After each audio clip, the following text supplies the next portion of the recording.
Anda sedang mendengarkan Life Restoration Podcast dari Alguska Nalendra, episode 90. Selamat datang di Life Restoration Podcast, inspirasi restorasi kehidupan dan transformasi diri untuk membantu mendesain kehidupan terbaik yang layak Anda dapatkan sesuai jati diri otentik Anda.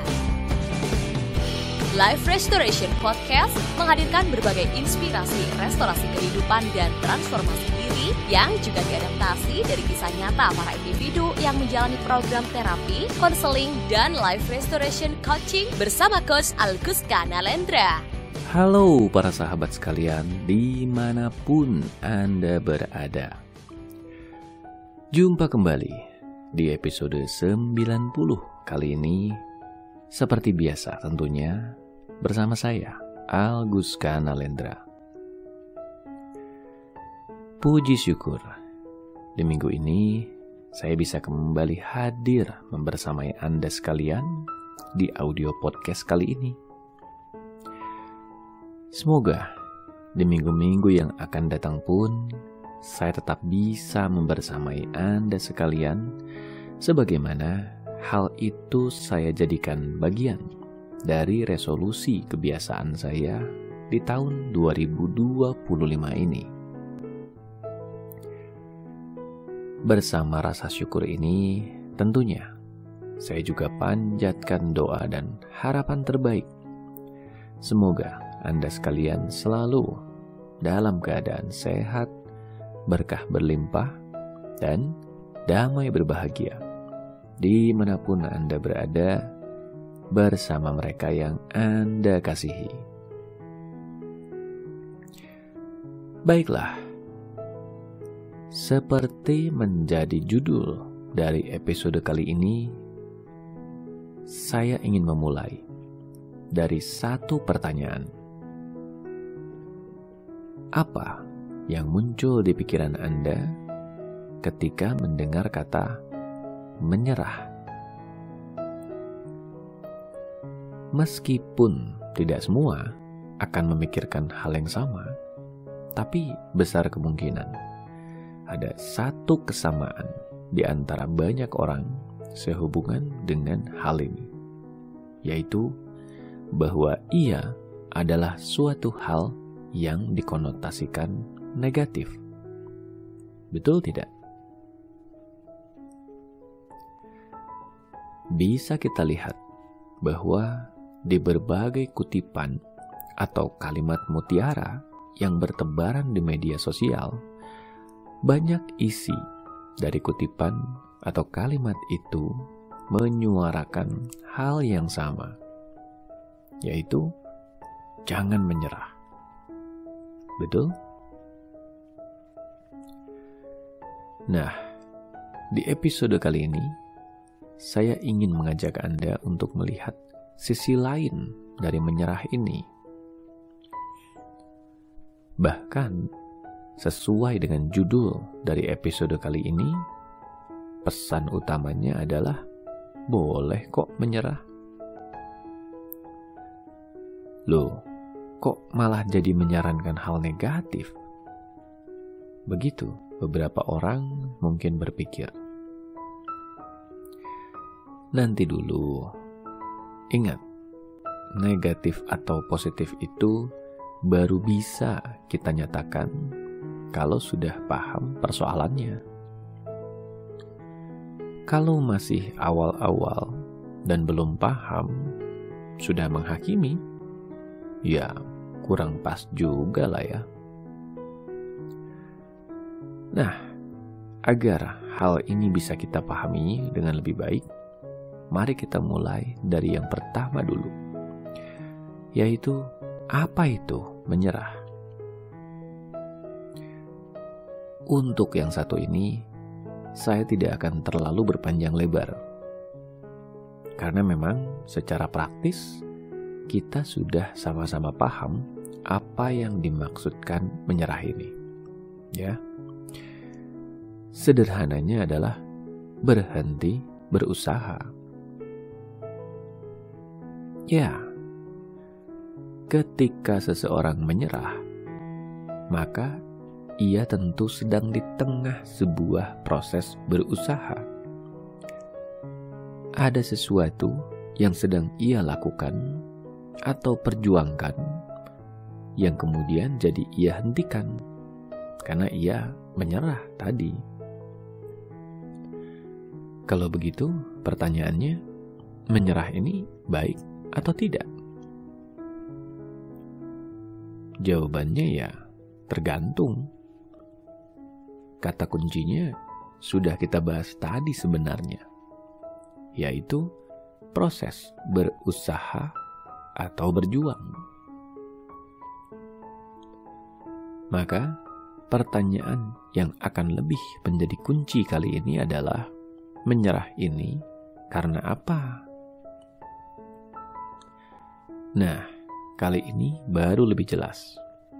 Termasuk jawaban yang menjelaskan judul dari episode kali ini, yaitu boleh kok menyerah, tapi yang kita bicarakan ini adalah alasan yang melatari si menyerah ini tadi terjadi karena apa. Saya biasa mengatakan begini, alasan seseorang menyerah itu hanya ada dua. Yang ke satu adalah yang menjadikan menyerah itu negatif. Yang kedua adalah yang menjadikan menyerah itu positif. Apa saja kedua hal ini? Kita mulai dari yang ke satu, ya. Alasan pertama seseorang menyerah adalah karena ia tidak mampu mengimbangi beratnya tantangan yang ada. Baginya, ia terlalu kecil, terlalu lemah, dan tidak mampu mengimbangi besarnya tantangan. Maka, ia menyerah. Nah, yang satu ini yang saya sebut sebagai menyerah yang negatif. Kenapa? Karena menyerahnya adalah karena faktor kekurangan diri. Padahal, namanya kekurangan bisa diperbaiki. Nah, ini bukan fokus memperbaiki dan meningkatkan kualitas diri, malah menyerah. Contohnya adalah mereka yang ketika dalam pekerjaan dihadapkan dengan tantangan dan tekanan pekerjaan, kemudian merasa tantangan dan tekanan itu terlalu berat untuk dirinya. Alhasil, ia memutuskan mundur. Hal ini menjadi negatif karena ia bisa menjadi sebuah kebiasaan. Jika diteruskan, maka ia akan menjadi pola berulang. Inginnya apa-apa mudah.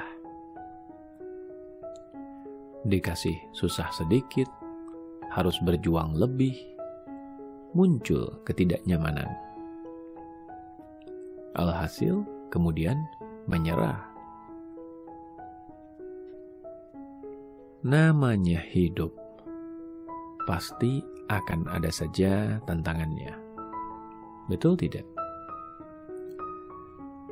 Selama kita menjalani hidup dan memiliki keinginan untuk terus meningkatkan kualitas hidup, pasti akan ada saja titik di mana kita belum mampu atau belum biasa mengatasi tantangan yang muncul.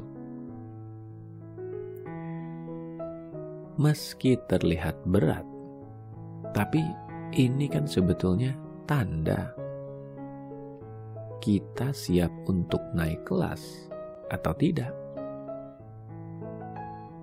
ketika kita fokus memperbaiki diri, memperbaiki kekurangan yang kita miliki, maka saat itu yang semula kita tidak mampu lakukan, jadi mampu kita lakukan. Bukankah ini berarti kita naik kelas kehidupan, menjadi pribadi yang bernilai lebih?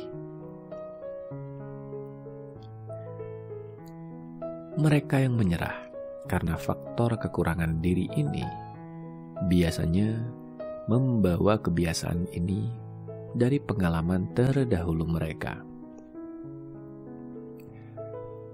Ada pengalaman di mana mereka tidak dibiasakan untuk berjuang. Dan ada pilihan untuk berhenti pun tidak apa-apa kok. Sehingga ketika dihadapkan dengan perjuangan, rasanya berat dan menyakitkan. Saat itu muncullah pola lama. Berhenti pun tidak apa-apa kok. Berjuang dan berusaha bukanlah sebuah keahlian yang dibentuk dalam semalam.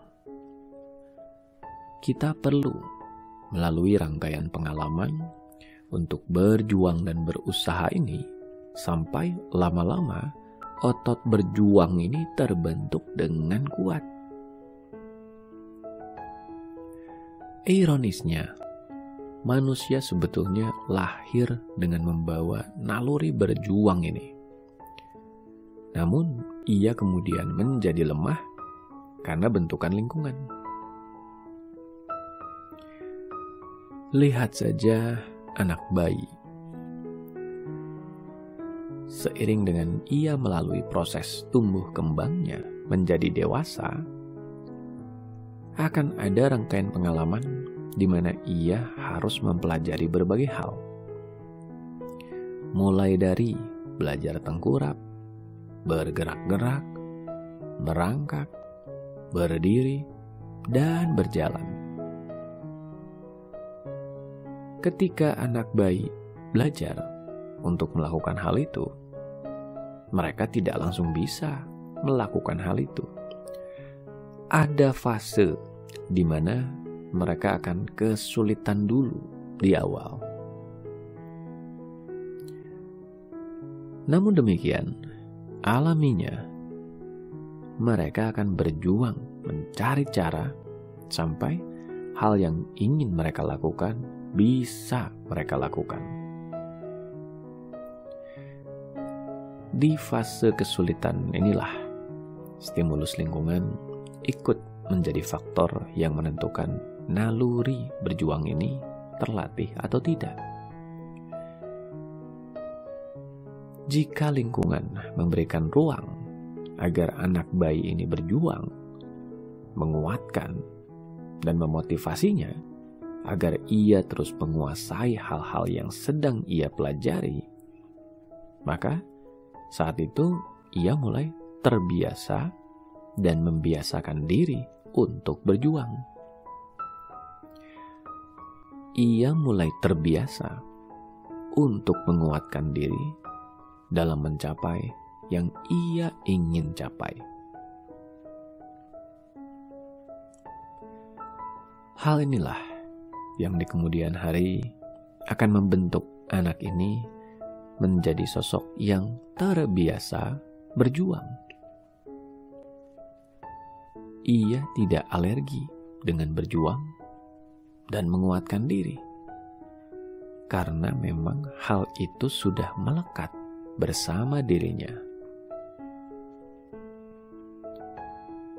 Tapi, kalau lingkungan justru membatasi perjuangan ini, malah menghentikan atau memudahkan prosesnya begitu saja, maka anak bayi ini juga jadi tidak terbiasa untuk berjuang dan menguatkan dirinya. Ia terbentuk dengan kemudahan.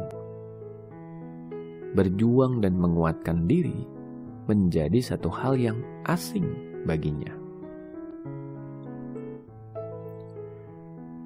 Hal inilah yang di kemudian hari akan membentuk anak ini menjadi sosok yang tidak tahan banting, tidak terbiasa menghadapi tantangan, tidak terbiasa menguatkan diri ketika menghadapi kesulitan, dan akhir-akhirnya menyerah.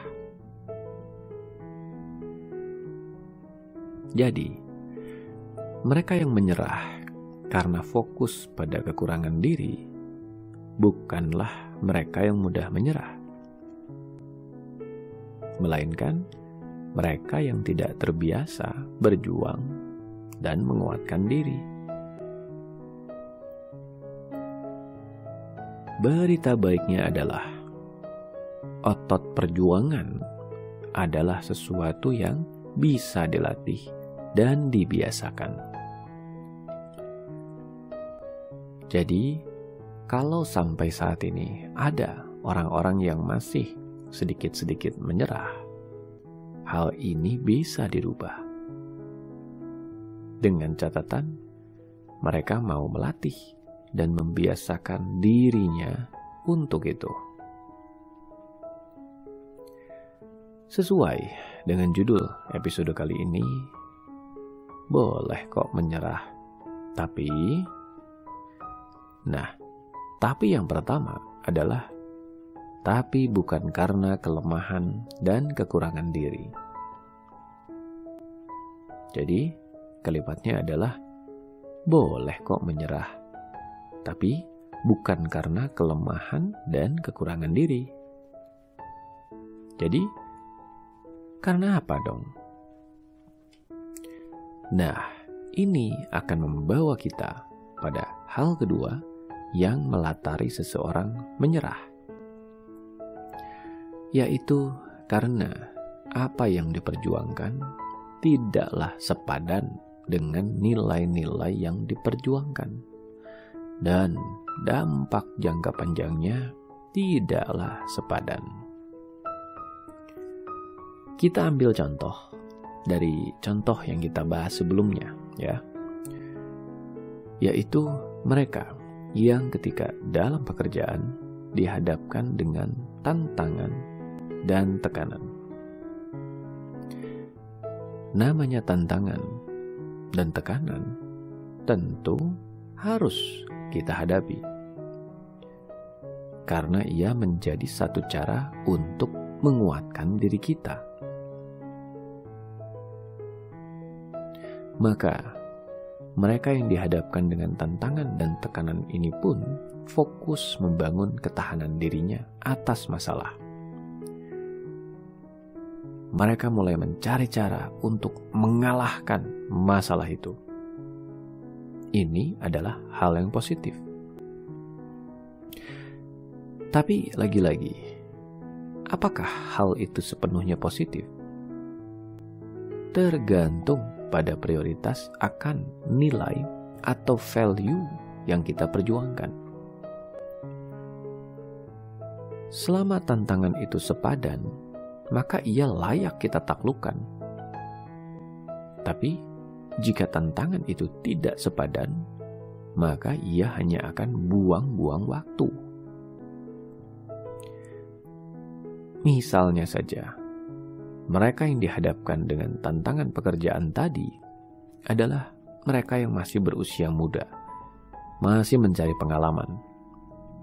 Katakanlah di dunia kerja mereka ini ada banyak tekanan dan bahkan perpolitikan kantor yang luar biasa. Karena prioritasnya masih pengalaman dan fokus kehidupan mereka pun memang masih hanya terpusat ke pekerjaan, maka ini menjadi tantangan yang sepadan. Tantangan ini sebaiknya dihadapi, karena dengan mengalahkan tantangan ini, mereka akan menjadi lebih kuat. Pengalaman dalam menaklukkan tantangan ini akan bermanfaat bagi mereka di masa depan nantinya, menjadikan mereka lebih strategis dalam memecahkan masalah. Tapi lain ceritanya, jika mereka yang mengalami hal ini adalah mereka yang sudah lebih tua, yang prioritas hidupnya sudah berbeda. Bukan lagi sebatas pengalaman, melainkan ketenangan hidup bersama keluarga. Dalam hal ini bisa jadi tantangan yang ada tidak lagi sepadan dengan prioritas hidup yang sedang mereka perjuangkan. Mereka sendiri punya kekuatan dan kesanggupan untuk menghadapi tantangan itu. Namun, menghadapi tantangan itu jadi menyita atensi mereka dan mengganggu kualitas hubungan mereka bersama keluarga. Dalam hal ini, tantangan ini menjadi tantangan yang tidak sepadan. Karena ada prioritas yang lebih tinggi yang jadinya terganggu.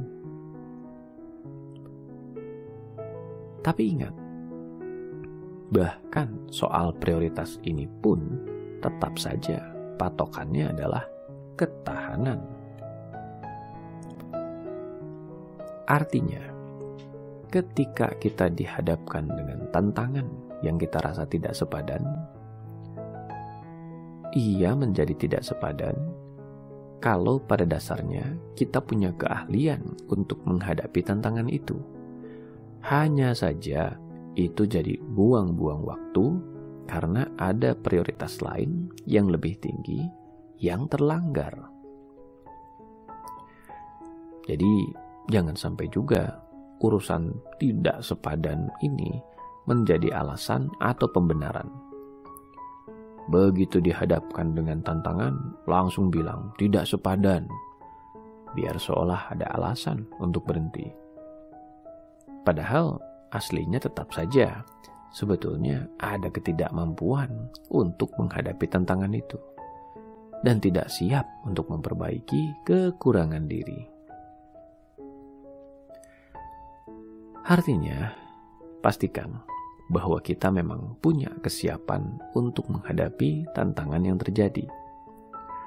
Kalaupun ada kekurangan dalam menghadapi tantangan itu, maka kekurangan diri itu sudah kita perbaiki, sehingga tantangan itu menjadi sesuatu yang sebenarnya bisa kita hadapi.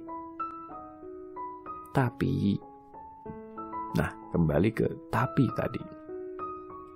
Menghadapi semua itu malah jadi buang-buang waktu, karena ada prioritas lain yang lebih besar yang terlanggar karenanya. Kalau sudah begini, baru sah untuk menyerah atau berhenti. Karena berhentinya kita bukan karena kita menyerah pada tantangan, melainkan menyerah pada tidak sepadannya konsekuensi yang kita hadapi dibandingkan dengan dampaknya pada prioritas yang kita perjuangkan. Jadi, menyerah di sini kita artikan sebagai berhenti. Kita menyerah atau berhenti bukan karena kekurangan diri, bukan karena kita tidak mampu menghadapi tantangan yang ada. Kita menyerah atau berhenti karena tantangan itu tidak sepadan. Tapi, apakah setelah berhenti selesai sampai di situ? Tidak. Kita cari tantangan lain yang lebih sepadan. Tantangan yang kita tahu, meskipun itu berat, ia sepadan dengan prioritas hidup yang kita perjuangkan. Dengan inilah berhentinya kita dari perjuangan sebelumnya menjadi beralasan. Karena perjuangan sebelumnya kita tahu tidak sepadan dan hanya buang-buang waktu. Maka kita pastikan perjuangan berikutnya adalah perjuangan yang sepadan dengan waktu yang kita keluarkan, dengan hasil yang kita dapatkan. Jadi, boleh tidak menyerah? Boleh kok. Tapi, Sudah tahu jawabannya kan? Sampai jumpa di episode berikutnya. Dapatkan lebih banyak inspirasi restorasi kehidupan dan transformasi diri dengan ikuti Instagram @alkuska dan YouTube channel Alkuska Nalendra. Kunjungi juga website www.alkuska.com untuk temukan lebih banyak informasi menarik lainnya, termasuk untuk memesan layanan profesional bersama Coach Alkuska Nalendra untuk membantu mendesain kehidupan terbaik yang layak Anda dapatkan sesuai jati diri otentik Anda.